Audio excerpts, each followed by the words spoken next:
We have been waiting here for hours. Where is the supply? Please be patient. We only received 20 cylinders today. This is unacceptable. Hello மக்களே, எல்லோரும் எப்படி இருக்கீங்க? இன்றைக்கி நம்ம எல்லாரும் வீட்லேயும் இருக்கிற ஒரு பெரிய கவலை கேஸ் சிலிண்டர் தட்டுப்பாடு. இந்தியா முழுக்குமே கோடிக்கணக்கான மக்களை வந்து இந்த விஷயம் பார்த்திங்கன்னா நேரடியாக பாதிச்சிருக்கு. ஒரு பக்கம் கேஸ் கிடைக்காம ஹோட்டலெல்லாம் பார்த்திங்கன்னா மூடிட்டு இருக்குது. இன்னொரு பக்கம் வீடுகளுக்கு கேஸ் சிலிண்டர் புக் பண்ணி பல நாள் ஆகியும் இன்னும் டெலிவரி வரலன்ட்டு பொதுமக்கள்லாம் பார்த்திங்கன்னா கேஸ் ஏஜென்சியை நோக்கி படையெடுக்க ஆரம்பிச்சிட்டாங்க.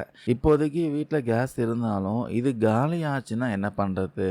புக் பண்ணி கேஸ் சிலிண்டர் வரலன்னா சமையலுக்கு என்ன பண்ணுறது? இது மாதிரியான பயம் பார்த்திங்கன்னா லட்சக்கணக்கான இல்லத்தரசிகள் மனசில் ஓடிட்டு இருக்கு. இந்த கட்டுப்பாட்டில் இருந்து தப்பிக்க நம்ம வீட்டில் கேஸ் அடுப்பை வந்து எப்படி ஸ்மார்ட்டாக யூஸ் பண்ணலான்ட்டு இந்த வீடியோவில் ரொம்ப டீட்டெயிலாக பார்க்கலாம். முதல்ல இந்த பிரச்சனை ஏன் வந்துச்சுன்னா சுருக்கமாக சொல்லிடுறேன்.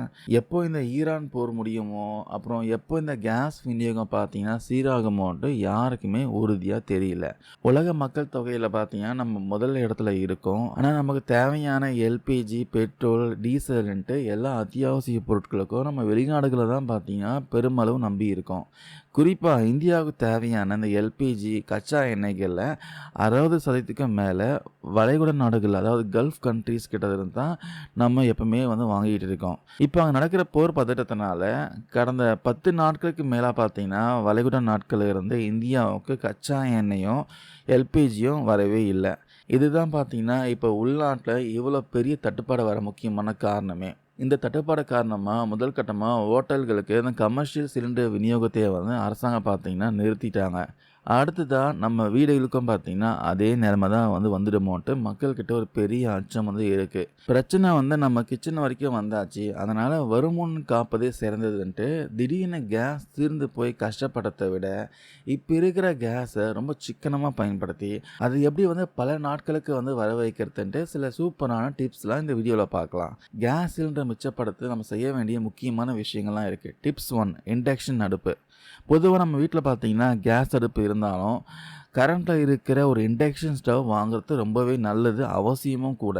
ஏன்னா இது வந்து இந்த மாதிரியான அவசர காலங்களில் பெரிய அளவில் கை கொடுக்கும் சொல்லலாம். சுடு தண்ணி வைக்கிறதுக்காகட்டும், செஞ்ச சாப்பாடை சூடுபடுத்துறது, டீ காஃபி போடுறது, இது மாதிரி சின்ன சின்ன வேலைகளுக்கு கேஸ் அடுப்புக்கு பதிலாக நீங்கள் தாராளமாக இண்டக்ஷன் அடுப்பை வந்து யூஸ் பண்ணிக்கலாம். குளிக்க சுடு தண்ணி வைக்கக்கூட நீங்கள் இந்த அடுப்பை பார்த்தீங்கன்னா யூஸ் பண்ணிக்கலாம். பொதுவாக எல்லா வீட்லேயும் வந்து இந்த இண்டக்ஷன் ஸ்டவ் பார்த்தீங்கன்னா ரொம்பவே அவசியம். ஏன்னா இது வந்து கேஸ் சிலிண்டரை மட்டும் வந்து உங்களுக்கு சேவ் பண்ணலாங்க, உங்களுடைய மணியும் மிச்சப்படுத்தும். ஏன்னா இப்போ கேஸ் சிலிண்டர் பார்த்தீங்கன்னா 1000 ரூபாய்க்கு வந்தாச்சு. பொதுவாக வந்து ஒரு 4 பேர் இருக்கிற வீட்டில் வந்து கேஸ் சிலிண்டர் வந்து 25 நாட்கள் கண்டிப்பாக வரும். அவங்க யூஸ் பண்ணுறதை பொறுத்து இன்னும் அதிகமாக வரல, கம்மியாகவும் வரலாம். சப்போஸ் வந்து இதுவாக கூட இண்டக்ஷன் ஸ்டவ்வை நீங்கள் யூஸ் பண்ணிங்கன்னா நீங்கள் யூஸ் பண்ணுற கேஸ் சிலிண்டர் பார்த்தீங்கன்னா கண்டிப்பாக வந்து ஒரு 40 நாட்கள் மேலே வரதுக்கு வாய்ப்பு இருக்குது. கரண்ட் பில்லும் பார்த்தீங்கன்னா அந்தளவுக்கு பெருசெல்லாம் எடுக்காது. நீங்கள் வந்து ஒரு மேக்ஸிமம் வந்து ஒரு 1500 வாட்ஸ்க்குள்ளே நீங்கள் வந்து யூஸ் பண்ணிட்டீங்கன்னா கண்டிப்பாக கரண்ட் பில் வந்து பெருசெல்லாம் எடுக்காது. நான் ஆல்ரெடி பார்த்தீங்கன்னா இண்டக்ஷன் ஸ்டவ் தான் ஒரு 5 வருஷமாக யூஸ் பண்ணிகிட்டு இருக்கேன். எனக்கு வந்து கேஸ் சிலிண்டர் பார்த்தீங்கன்னா கிட்டத்தட்ட ஒரு 40லேருந்து 45 நாட்கள் வரைக்கும் வருது. எங்கள் வீட்டில் பார்த்தீங்கன்னா 5 பேர் இருக்கும். அதுக்கே வந்து மேக்ஸிமம் வந்து ஒரு 40 டேஸ் கிட்ட வந்துடுது கேஸு. இது வந்து கண்டிப்பாக நம்மளுடைய கேஸோட பயன்பாடை வந்து கம்மிப்படுத்தும். அது இல்லாமல் நம்ம பணத்தையும் கொஞ்சம் மிச்சப்படுத்தும் சொல்லலாம். அது மட்டும் இல்லாமல் திடீர்னு கேஸ் வந்து தீர்ந்து போனாலோ ஏதாவது பிரச்சனைனா கூட அவசர தேவைக்கு இந்த இண்டக்ஷன் ஸ்டவ் வந்து கண்டிப்பாக வந்து யூஸ் ஆகும். நான் ஏற்கனவே ப்ரெஸ்டீஜில் பார்த்தீங்கன்னா லோவர் வேரியன்ட் ஸ்டவ் வந்து கிட்டத்தட்ட ஒரு 4-5 வருஷம் யூஸ் பண்ணியிருக்கேன். அது ரிப்பேர் ஆனதுனால இப்போ அகைன் பார்த்தீங்கன்னா சேம் பிராண்ட்லேயே கொஞ்சம் ஹையர் வேரியண்ட்டில் வாங்கியிருக்கேன். இது ஆல்ரெடி ஒரு வீடியோ போட்டிருக்கேன், செக் பண்ணி பாருங்கள். வேணுன்றவங்க மேலே பையிங் லிங்க் கொடுத்துருக்கேன், செக் பண்ணி பார்த்து வாங்கிக்கோங்க. ரெண்டாவது விஷயம் பார்த்தீங்கன்னா குக்கர் பயன்பாடு. முடிஞ்ச வரைக்கும் சாப்பாட்டை குக்கரில் சமைக்க பாருங்கள். சாதம் வடிக்கிறதாகட்டும், பருப்பு வேக வைக்கிறதுக்காகட்டும், இந்த மாதிரி விஷயங்கள்லாம் சாதாரண பாத்திரத்தில் செய்யறதை விட குக்கரில் செஞ்சால் 20லிருந்து 30% வரைக்கும் கேஸ் அளவை உங்களால் மிச்சப்படுத்த முடியும். அதுக்கப்புறம் பார்த்தீங்கன்னா தீயின் அளவு முக்கியமாக, இதுதான் மெயினுங்க. அடுப்பை வந்து பற்ற வைக்கிறப்போ அந்த நெருப்பு பார்த்தீங்கன்னா நெருப்பு வந்து பாத்திரத்தை தாண்டி வெளியே வராதபடி பார்த்துக்கோங்க. பாத்திரத்துக்கு வெளியே வர நெருப்பால் கேஸாக பார்த்தீங்கன்னா வீணாகுமே தவிர சாப்பாடு சீக்கிரமாக வேகாது. சிம்மில் வச்சு சமைக்கிறத பெஸ்ட்டுன்னு சொல்கிறாங்க. எப்பவுமே வந்து சிம்மில் வச்சு சமைங்க. சிம்மில் வச்சு சமைக்கிறதுனால லேட்டானாலும் கூட உங்களுக்கு பார்த்தீங்கன்னா கேஸோட செலவு வந்து கம்மியாகும். அதுக்கப்புறம் பார்த்தீங்கன்னா மூடி வைத்து சமைங்க. எந்த உணவு செஞ்சாலும் சரி பாத்திரங்களை ஒரு தட்டு போட்டு மூடி வச்சு சமைங்க.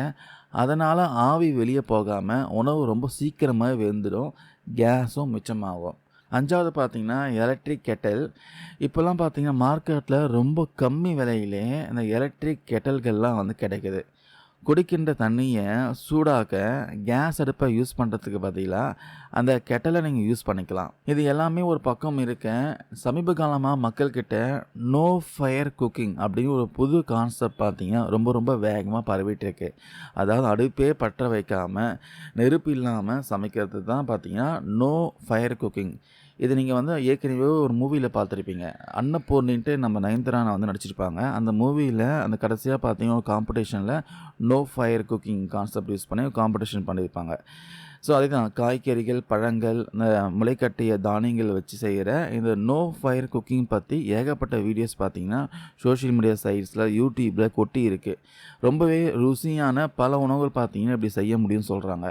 அதனால் முடிஞ்ச வரைக்கும் உங்களுடைய ஒரு வேளை உணவாச்சு இந்த நோ ஃபயர் குக்கிங் முறைக்கு மாற்றிக்கோங்க. இது வந்து கேஸை 100% மிச்சப்படுத்துறது மட்டும் இல்லாமல் உங்கள் உடம்புக்கும் ரொம்ப ஆரோக்கியம் தரும் சொல்கிறாங்க. சுருக்கமாக சொல்லணும்னா மக்களே, கேஸ் தட்டுப்பாடு முடிகிற வரைக்கும் நம்ம வீட்டில் இருக்கிற மாற்று வழிகளை யூஸ் பண்ணி சமாளிக்க தான் பாருங்கள். அதுதான் புத்திசாலித்தனம். நீங்களே சொல்லுங்கள், இந்த டிப்ஸை நீங்கள் வந்து எதெல்லாம் ஏற்கனவே ஃபாலோ பண்ணிகிட்டு இருக்கீங்க? அது போக கேஸ் மிச்சப்படுத்த உங்ககிட்ட வேறு ஏதாவது ஐடியா இருக்கா? மறக்காமல் கீழே கமெண்ட்ஸில் உங்கள் கருத்துக்களை பதிவு பண்ணுங்கள். கண்டிப்பாக மற்றவங்களுக்கும் ரொம்ப யூஸ்ஃபுல்லாக இருக்கும். இந்த வீடியோ உங்களுக்கு யூஸ்ஃபுல்லாக இருக்கும் நம்புகிறேன். இதே விஷயமா உங்களுக்கு கருத்துக்கள் இருந்தால் கமெண்ட்ஸ் பண்ணுங்கள். தேங்க்யூ நண்பா, நண்பீஸ்.